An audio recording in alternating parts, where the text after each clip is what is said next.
Hey everyone! Today I'm going to show you how to bypass factory reset protection on any Android phone. The best part? It's completely free and really easy to do. You know when you reset your phone and it asks for your Google account?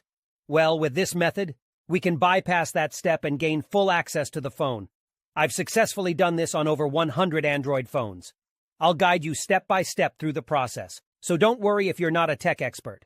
Just follow along and soon you'll be able to unlock any Android phone without any hassle. So let's get started.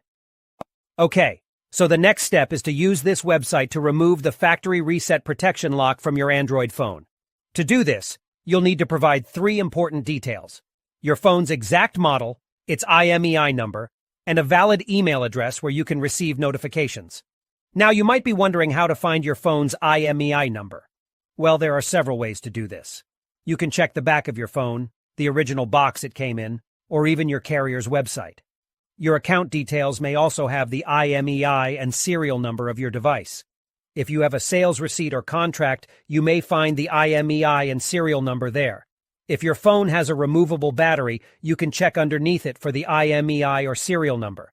However, if your phone doesn't have a removable battery, don't try to remove it or you may damage your device. Once you have your phone's IMEI number, you'll need to fill out a simple form on the website with your phone model, IMEI number, and a valid email address. This is where you'll receive a notification when the factory reset protection has been removed.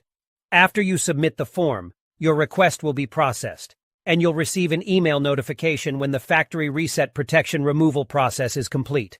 I'll show you an example of what the email should look like by logging into my personal email account. Here's the email I received, saying that the factory reset protection was removed. Let's open it up together.